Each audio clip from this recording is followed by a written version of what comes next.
नमस्कार दोस्तों, आज हम लोग पढ़ रहे हैं कोण के बारे में, जिसका इंग्लिश में नेम होता है एंगल। तो दोस्तों पहले हम लोग इसकी परिभाषा देखेंगे। क्या देखेंगे? परिभाषा। ठीक है, परिभाषा समझिएगा। देखिए, मान लीजिए ये कोई रेखा है। क्या है? रेखा, किरण। ये इस बिंदु से निकल रही है और इसी बिंदु से कोई और एक किरण निकल रही है। तो दोस्तों एक रेखा, दो रेखाएं हैं।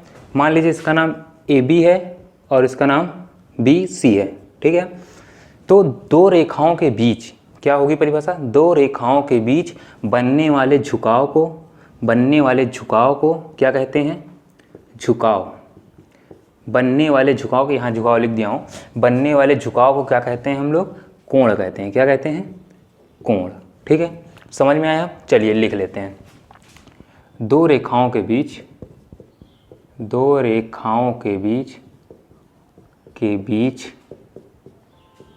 बनने वाले झुकाव की माप कोण कहलाता है। क्या कहलाता है? कोण कहलाता। समझ में आया कि नहीं आया?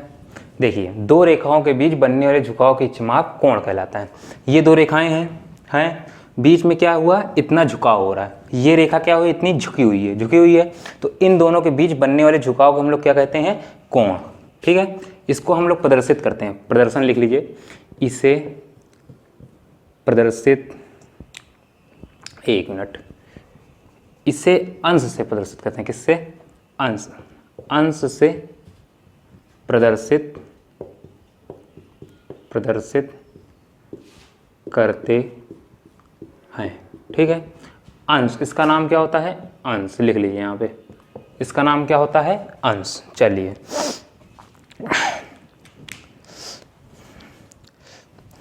ठीक है, हम लोगों ने क्या पढ़ा? देखिए, परिभाषा हम लोगों ने कोण दी। दो रेखाओं के बीच बनने वाले झुकाव की माप कोण कहलाता है। ठीक है, इसे अंश से प्रदर्शित करते हैं। चलिए, अब इसके हम लोग प्रकार देते हैं।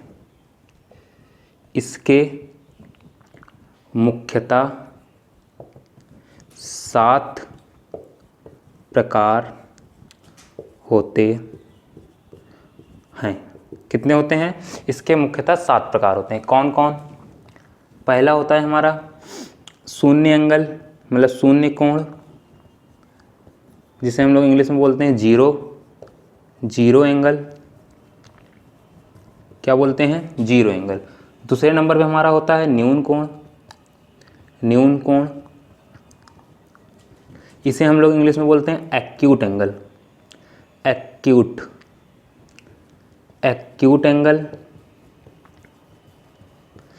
तीसरे नंबर पे हमारा होता है समकोण। तीसरे पे हमारा होता है समकोण। अब इसका नाम क्या होता है? Right angle. क्या होता है? Right angle. दोस्तों आप लोग लिखते चलिएगा। देखिए, मुख्यतः कितने प्रकार के होते हैं? 7। मुख्यतः क्यों लिखा है यहाँ पे? 7 क्यों होते हैं? 3 और होते हैं। ठीक है, लेकिन हम लोग मुख्यतः जो मुख्य होते हैं वो कितने होते हैं? 7। इसके अलावा भी 3 होते हैं जो हम लोग अभी लास्ट में देख लेंगे। चलिए, चौथे नंबर पे हमारा आता है अधिक कोण। उसके बाद हमारा आता है 5वें नंबर पे ऋजु कोण।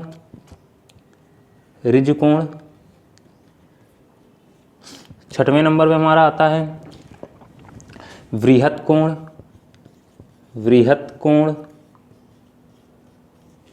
उसके बाद 7वें नंबर पे हमारा आता है पूर्ण कोण। क्या? पूर्ण कोण, जिसे हम लोग संपूर्ण कोण भी बोलते हैं। संपूर्ण लिख देता हूँ बगल में, संपूर्ण कोण। ठीक है, चलिए, ये हुआ। हम लोग ने क्या पढ़ा? इसके मुख्यतः 7 प्रकार होते हैं। कौन कौन? जी हाँ, शून्य कोण, न्यून कोण, समकोण, अधिक कोण, ऋजु कोण, वृहत कोण और संपूर्ण कोण। ठीक है, हाँ, अभी हम लोगों ने इसकी इंग्लिश नहीं लिखी, लिख लेते हैं। इसे बोलते हैं ऑब्ट्यूज एंगल। क्या बोलते हैं? Obtuse angle. ऋजु कोण को हम लोग बोलते हैं स्ट्रेट एंगल। एंगल। वृहत कोण को हम लोग बोलते हैं, वृहत कोण को क्या बोलते हैं? हाँ जी, रिफ्लेक्स एंगल। क्या बोलते हैं? Reflex angle. ठीक है। उसके बाद हमारा आता है संपूर्ण कोण। संपूर्ण कोण को हम लोग बोलते हैं कंप्लीट एंगल। क्या बोलते हैं? Complete angle. ठीक है। हम लोगों ने देख लिया शून्य कोण, जीरो एंगल, न्यून कोण एक्यूट एंगल, सम कोण राइट एंगल, अधिक कोण ऑब्ट्यूज एंगल, ऋजु कोण स्ट्रेट एंगल, वृहत कोण रिफ्लेक्स एंगल और पूर्ण कोण या संपूर्ण कोण क्या? Complete angle. अब हम लोग क्या पढ़ेंगे? सबके प्रकार के बारे में अच्छे से जानेंगे। ठीक है। पहला हमारा क्या प्रकार था? शून्य कोण। पहला कोण कौन सा था? शून्य कोण, जिसे हम लोग इंग्लिश में बोलते हैं जीरो एंगल। क्या बोलते हैं? Zero angle. ठीक है। चलिए, शून्य कोण क्या होता है? देखिए दोस्तों, जब कोई रेखा किसी बिंदु से निकली और इसी बिंदु से दूसरी रेखा सीधी सी में निकली, किसमें? इसी में। इन दोनों के बीच में कितने अंश का कोण बना? जीरो अंश का। ठीक है। देखिए, दो रेखाओं के बीच बनने वाला झुकाव यदि शून्य हो तो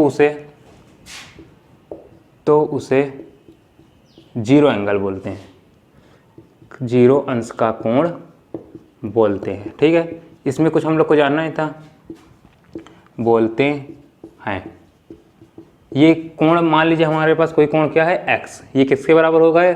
जीरो अंश के लिए जीरो कोण, शून्य कोण के लिए किसके बराबर होगा? जीरो अंश के बराबर। ठीक है। चलिए, अब हम लोग दूसरा देखते हैं।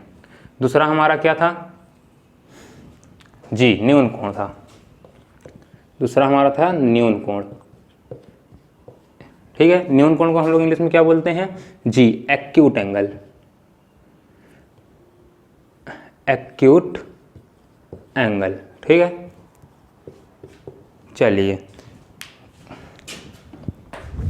चलिए अब हम लोग इसको जानते हैं। देखिए, एक्यूट एंगल क्या होता है कि मान लीजिए ये कोई रेखा है, ठीक है, और इसी पे कोई रेखा जो 90 अंश से, 90 मतलब एकदम सीधे से थोड़ा झुकी हुई हो, इससे 90 अंश से क्या हो? कम हो। ठीक है। लिखते हैं तो समझ में आएगा। दो रेखाओं के बीच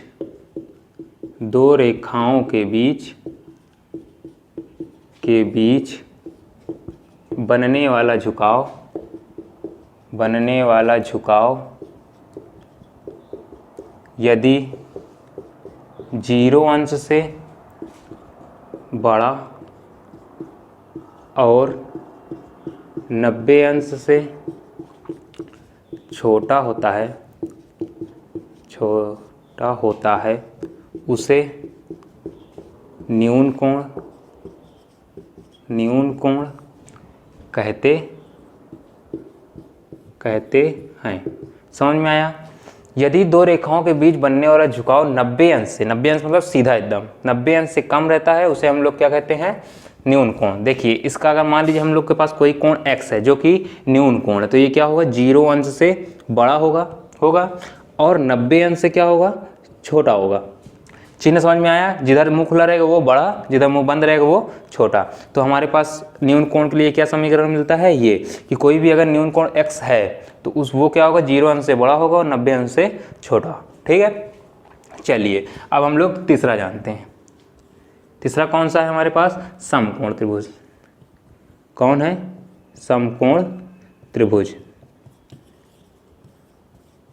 कौन है हमारे पास? समकोण त्रिभुज। जी। अब इसका इंग्लिश नेम क्या होता है? Right angle. क्या होता है?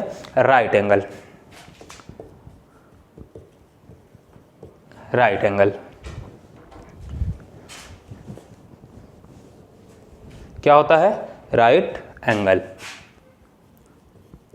अब राइट एंगल में क्या परिभाषा बनेगी हमारी?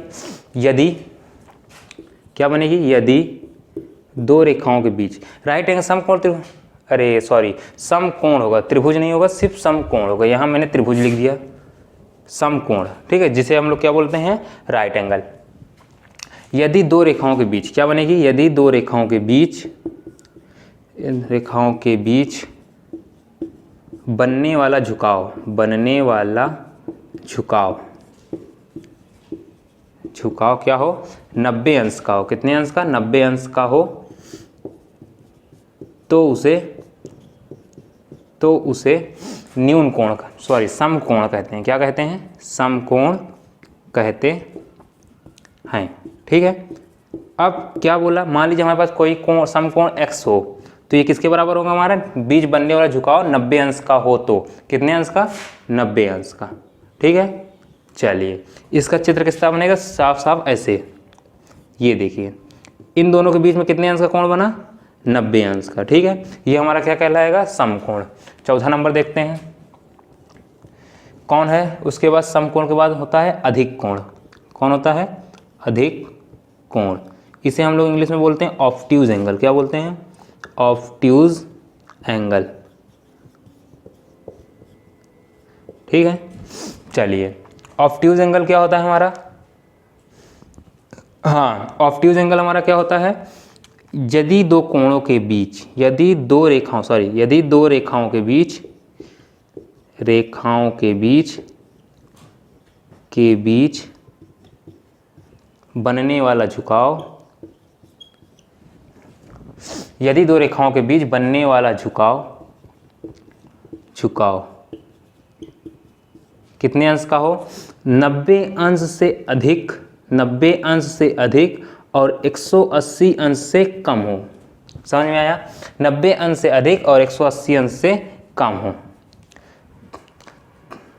कम झुकाव 90 अंश से अधिक 180 से कम हो तो उसे क्या कहते हैं, अधिक कोण कहते हैं। क्या कहते हैं, अधिक कोण, अधिक कोण कहते हैं, अधिक कोण कहते हैं।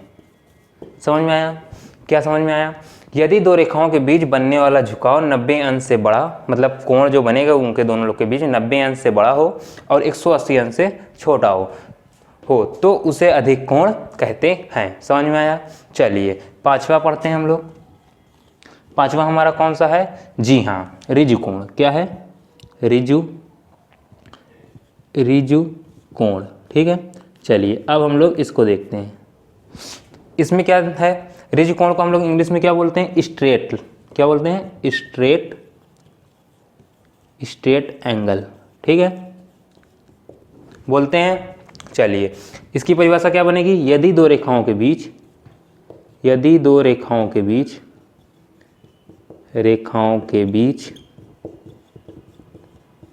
बना कोण, यदि दो रेखाओं के बीच बना कोण कितने अंश का हो, हाँ 180 अंश का हो। कितने अंश का, 180 अंश का हो, उसे हम लोग क्या कहेंगे, ऋजु कोण कहेंगे। क्या कहेंगे, ऋजु कोण कहते हैं। ठीक है, समझ में आया। ऋजु कोण क्या हुआ, यदि दो रेखाओं के बीच बना कोण कितना हो, 180 अंश का हो तो उसे हम लोग ऋजु कोण कहते हैं या स्ट्रेट एंगल कहते हैं। ठीक है। चलिए अब हम लोग के पास सिर्फ दो बचे हैं, दो हम लोग और देख लेते हैं। पहले हम लोग इसको इरेज कर देते हैं।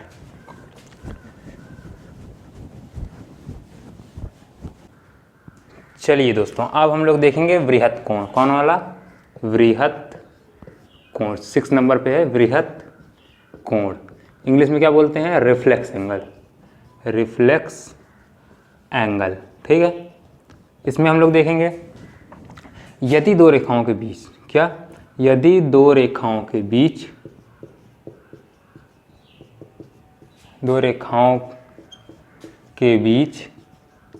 क्या हो, यदि दो रेखाओं के बीच कोण कितना बने, 180 अंश से अधिक और 360 अंश से कम का कोण बने,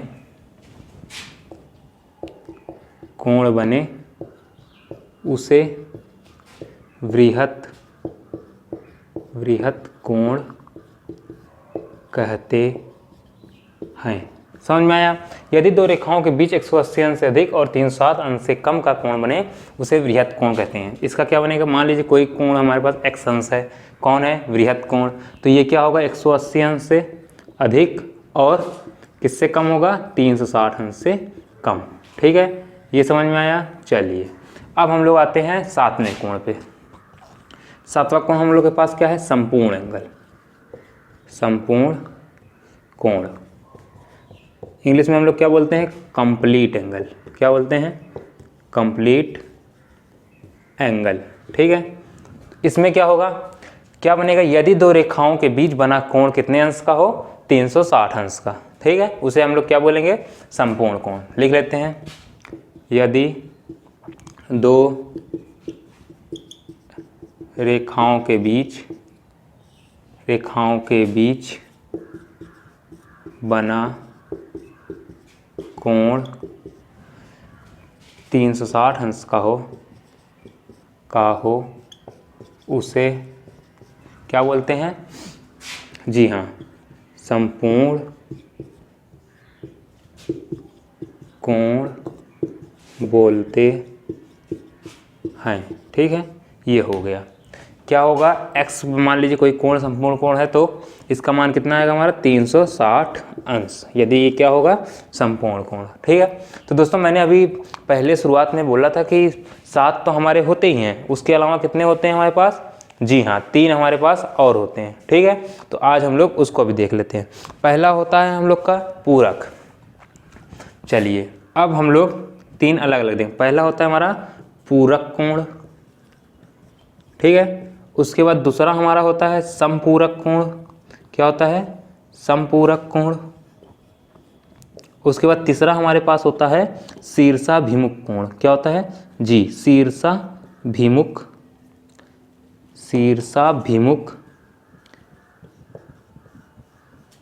कोण। ठीक है, चलिए शीर्षा थोड़ा गलत लिखा हुआ है, जी हाँ, शीर्षाभिमुख कोण। ठीक है, गलत नहीं लिखा हुआ है, आप लोग को दिख नहीं रहा होगा, एक मिनट, शीर्षाभिमुख कोण। ठीक है, तो आज हम लोग ये 3 कोण को भी जान लेंगे तो हम लोग का कोण क्या होगा, खत्म हो जाएगा। चलिए पूरक कोण क्या होता है, देखिए दो कोणों का योग, यदि आगे यदि लगा देते हैं, यदि दो कोणों का योग कितने अंश का दो कोणों का योग 90 अंश हो तो वे एक दूसरे के पूरक कोण कहलाते हैं।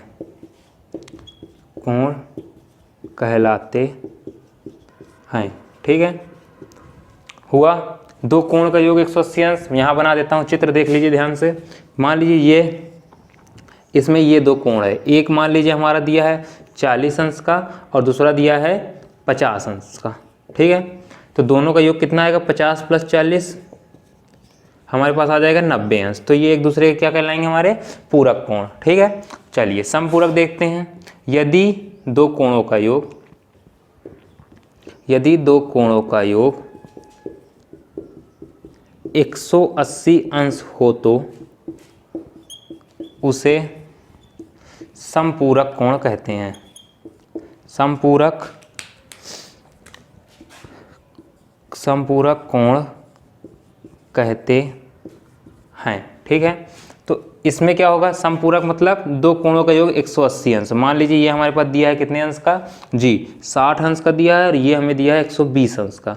ठीक है, तो 120 अंश + 60 अंश कितना हो जाएगा हमारे, 180 अंश। ठीक है, 180 अंश होगा, तो ये एक दूसरे क्या कहलाएंगे, हमारे पूरक कोण, समपूरक कोण। ठीक है, शीर्षाभिमुख के कोण क्या होते हैं, यदि जब दो रेखाएं आपस में काटती हैं तो आमने सामने बना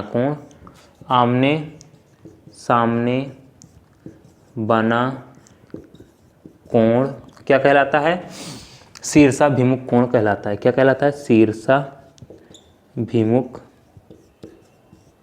कोण कहलाता है। ठीक है, शीर्षाभिमुख कोण कहलाता है। एग्जाम्पल देखिए, मान लीजिए ये एक रेखा है और ये एक रेखा है तो ये कितना है, मान लीजिए ये कोण बना है x, ये बना है y, ये बना है z और ये बना है मान लेते हैं o। ठीक है, माने ही है o, तो x और y आमने सामने कोण है और z और o है। ठीक है, तो ये एक दूसरे क्या कहलाएंगे, y और x एक दूसरे क्या कहलाएंगे, शीर्षाभिमुख। ठीक है, शीर्षाभिमुख, y और x एक दूसरे क्या कहलाएंगे, शीर्षाभिमुख, और z और o एक दूसरे क्या कहलाएंगे, शीर्षाभिमुख। ठीक है, कहलाएंगे। चलिए ये हो गया। ये देखिए हम लोगों ने कोण क्या हुआ पूरा पढ़ लिया। अभी हम लोगों ने क्या क्या देखा, बृहत कोण यदि दो रेखाओं के बीच 180 अंश से अधिक और 360 अंश से कम का कोण बनता है तो हम लोग का क्या कहलाएगा, बृहत कोण। फिर उसके बाद हम लोगों ने देखा संपूर्ण कोण, क्या, यदि दो रेखाओं के बीच बनने वाला कोण 360 अंश का हो उसे हम लोग क्या बोलते हैं, संपूर्ण कोण। अभी हम लोगों ने तीन जो इम्पॉर्टेंट है क्या है, वो जो थे वो तो मेन प्रकार थे कोण के, लेकिन ये तीनों हमारे क्या है, इंपॉर्टेंट, इसलिए हम लोग को इसको भी देखना पड़ा। देखिए पूरक कोण क्या होता है, यदि दो कोणों का योग 90 अंश हो तो उसे एक दूसरे के पूरक कोण कहते हैं। ठीक है, संपूरक कोण यदि दो कोणों का योग 180 अंश हो तो उसे संपूरक कोण कहते हैं। शीर्षाभिमुख को जब दो रेखाएं आपस में काटती हैं तो आमने सामने बना कोण शीर्षाभिमुख कोण कहलाता है। तो आज हम लोगों ने क्या देख लिया, कोण। ठीक है।